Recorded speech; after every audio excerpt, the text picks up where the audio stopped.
Alright, so I'm pretty much done with this series. The only reason why I'm making this video is to address a handful of other platforms and speak my stances on startups. There are platforms that I didn't really have much to say on, and I didn't think were worthy of their own video. In addition, I've been working on a bit of a time crunch because school is now back in session. This is my last semester of college, and I want to put more time and effort into this semester and finish college. So you're probably not going to see me upload for a while on this channel, and now you'll know why. One more thing is that I'm trying to spice up my Discord. Josie and I have been hanging out a lot in the server recently, and it would be nice to see some other people join the server and see what we are up to. In addition, if I decide to upload more videos, you can be quickly notified when they release. Considering how much this series has made an impact on the Sandbox community, I don't mind if you just drop by and give me your thoughts on the whole series, or just rant to me to see what I got wrong. I will have the invite link in the description. Because I only had so much time to make these videos, I had to choose wisely on which platforms I wanted to focus on. So the first one that I want to focus on is World to Build. Now, World to Build in the past few weeks has brought some pretty interesting updates, including a voxel update that allows you to make more in-depth models and additional upgrades to the engine. I still think the platform has ways to go before I could see it as a viable alternative, but there has definitely been some work that has been put into the platform, and I would like to see how this platform evolves over time. It's definitely trying to be its own thing, and that is something that I have a lot of respect for. I'll look forward to making another video on this platform in the future. Speaking of platforms that are trying to be their own thing, next is Brickadia. Now, when I made my first video of Brickadia, a lot of people weren't happy that I didn't know what Blockland was, which is the platform that Brickadia is trying to build upon, and that I dared to call it a Roblox alternative. The reason why I think it is a Roblox alternative is because they both have the core foundation of digital Lego and the fact that they're both sandbox games. Though it does seem like Brickadia takes more inspiration from its predecessor Blockland, Gmod, and Lego itself than they take inspiration from Roblox, which is why I said in my original video that Brickadia is sort of like if Gmod, Roblox, and Lego had a baby. I realize that I don't pay a whole lot of attention to this platform because the development is kind of slow, but it does seem like they have a more iterative approach to working on the game, and the foundation they have is pretty rock solid. In addition, their community is a different type of niche from the traditional sandbox community. I definitely look forward to making another video when more progress has been made. Core is an alternative that I also don't really talk about, and that's for good reason. As of right now, they are still standing, and it doesn't seem like much has changed since I last saw them, other than a couple of new titles people have been making. It seems like in that time while I was gone, they seem to have taken notes from Mark Zuckerberg, and they're trying to establish the metaverse. Ooh, Josie is not gonna be happy when they hear that one. What are you guys making for dinner?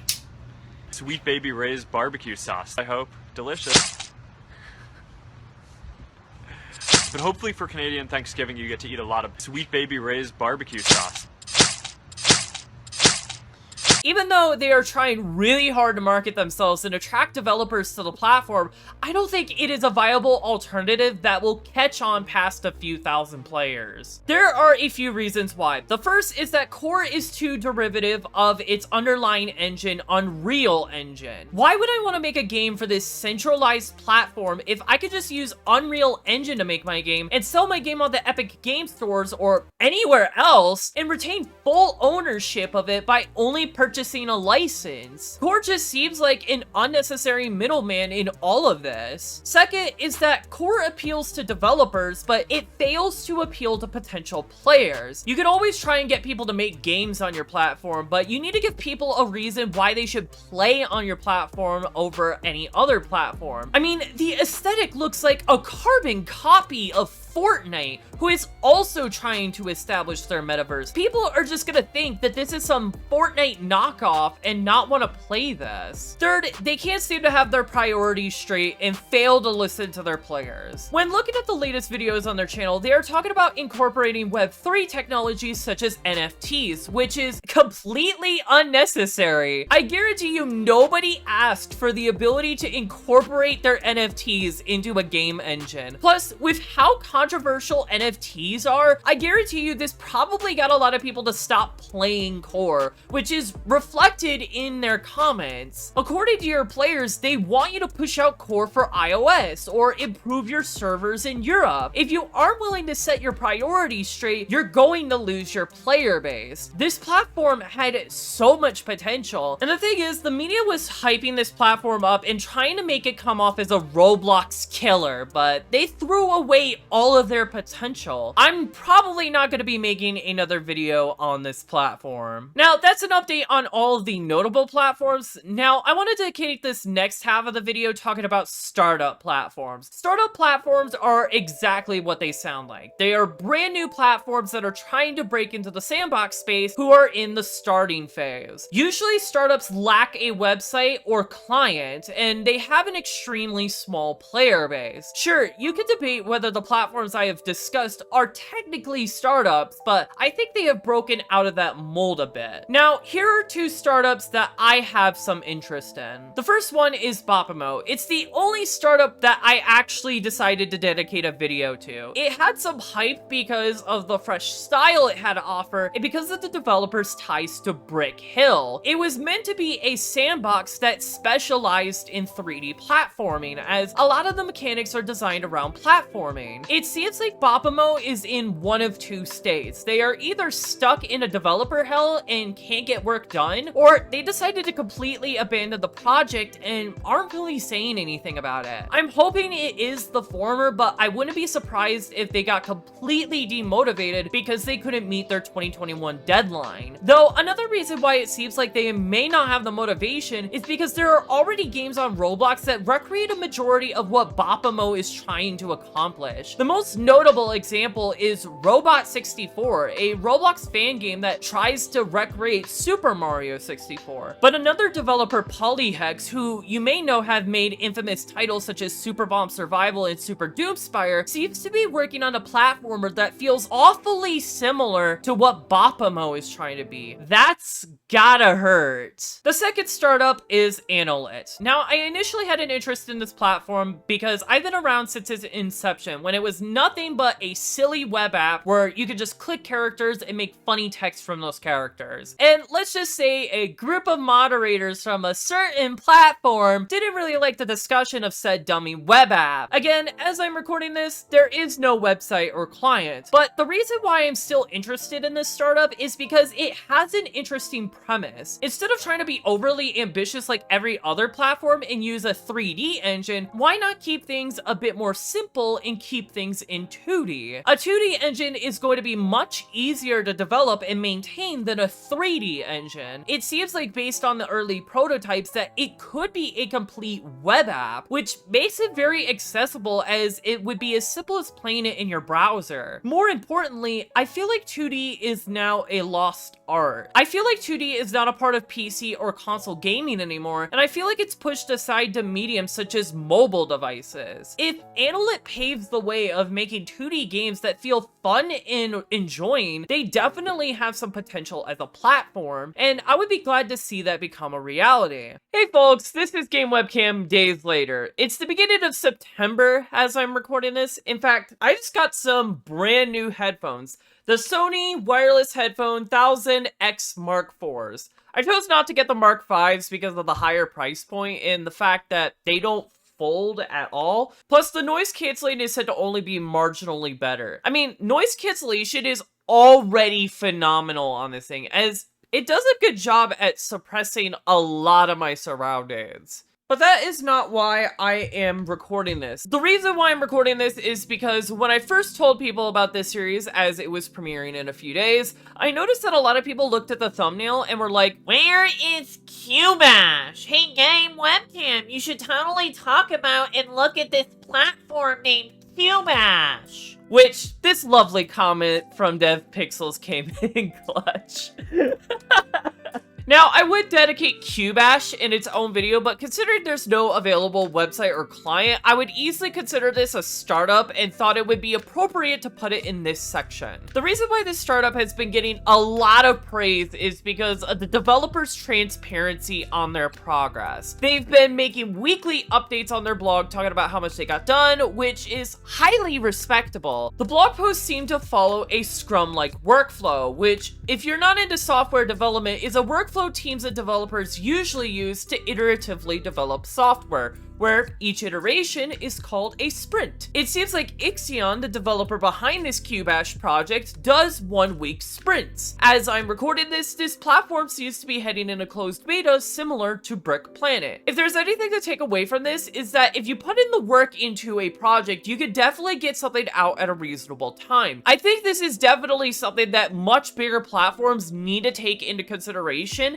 if they want to have the same competence. Now, I don't know much about Ixion personally or any prior history about Cubash, which is why I'm not going to be giving much of an opinion. And the only reason why I'm including this startup is because you folks kept suggesting for me to talk about this.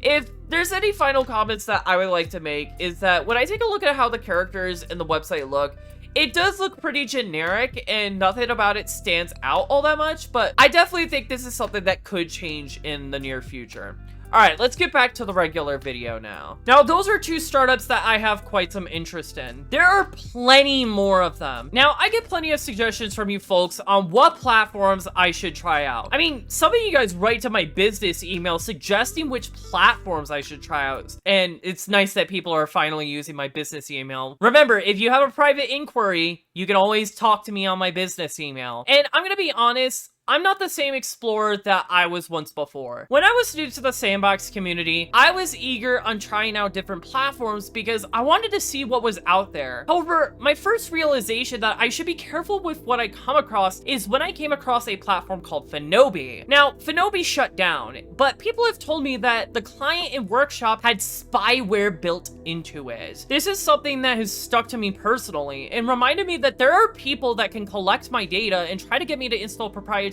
software and disguise it as a platform. I need to be more careful if I ever decide to try out another platform so I don't risk infecting my PC or giving away sensitive information. Also, considering platforms like Brick Planet tend to shut down, I want to make sure that if I ever try to cover a new platform, it isn't easily prone to shutting down, whether that is due to inactivity, legal reasons, or the owner's sole discretion. I want to ensure that it is going to be a platform that is willing to stand against the test of time. It would suck for me to make a video on a platform only for it to shut down less than a year later. Another good reason, there are some platforms that have pretty toxic communities. I have had my experiences dealing with toxic parts of the sandbox community, and it's not something that I would enjoy going through again. When making a little bit of research into some of the alternatives people suggested, I realized that either the owner is a complete jackass or its underlying community is a complete cesspool. Why should I ever promote their terrible behavior by making a video on their platform and giving them the attention they clearly don't deserve? It's already bad enough that I have to do this with 2 platforms. I don't want to add any more to that list. My final reason is how easy it is to start up a platform. Seriously, anybody can go out of their way and start up a platform. I mean,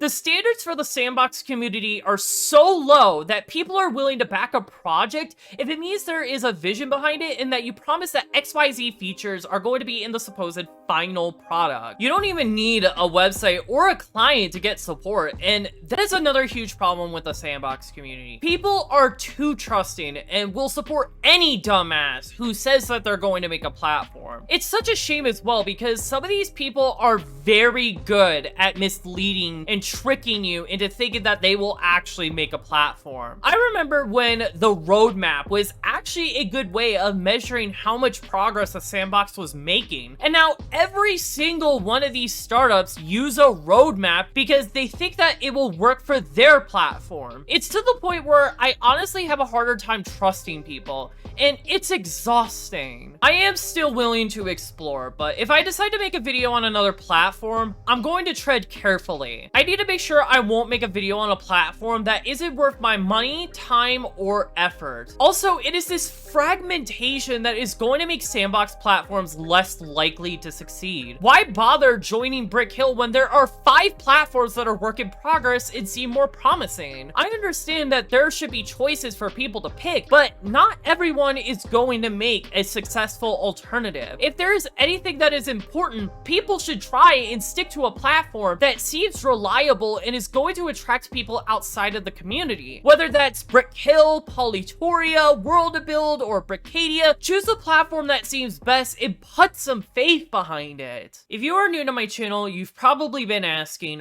why is this guy who is in his 20s making videos on some silly sandbox platforms? That's a very good question to ask. When I first started off making the sandbox content people know me for, I treated it like any other idea I've had. It was going to dive into it for a little bit and then move on to the next thing. However, when I made my first few sandbox videos, I achieved a type of engagement that I haven't been seeing on any of my prior content. It made me realize that there was much more that I have yet to explore. I originally wanted to just move on from making my sandbox content and make something else, but it seemed like people were enjoying the content, which is why I incorporated it into my routine. Though over these past couple of years, I have been studying this entire sandbox niche, and a lot has happened, but now I am starting to feel like I probably need to stop focusing on sandbox content and start working more on other types of content. I'm still glad to be a part of the community and will continue to make the occasional video when necessary, but considering that most of the platforms that I know and love are in this limbo state, I can't help but say that there really isn't much to do here. Not a single one of these alternatives have reached to the point where I'm willing to make videos on it just because I enjoy playing on that platform. Plus, sandbox isn't the end-all be-all for games. Sandbox has been one of the few genres that have been compelling enough to keep me playing for so long because of how versatile the genre is and how you can mold it to your liking. There are other genres of games I want to try out because they seem interesting. Now, I'm sure other sandbox YouTubers are going to be like, whoa, whoa, whoa, whoa, why would you make less sandbox videos? It's getting you consistent views and growth on your channel. At this point, I genuinely don't care about my numbers. I am in my last semester of college. Any opportunity for me to start a YouTube career is now gone. The only reason why I'm making content, if anything, is because it's something I like doing. Yes, alternative sandbox content does give me consistent views, but there's content that I've made that isn't based on alternative sandboxes and still get decent views. That tells me that there are people who at least have an interest in my content, and I'm already happy enough with that. I'm sick of seeing YouTube as this competitive landscape where I feel like I need to be better than my peers. I want to change this outlook by continuing to make content I find enjoying, not just because it's going to perform well. And again, just to reiterate, I'm not quitting, but there's a reason why most people don't want to engage or be a part of this community. When this community is willing to acknowledge and solve these problems, am I willing to buckle down and be happy to make a ton more content on it? This is Game Webcam, and this is currently the state of Sandbox.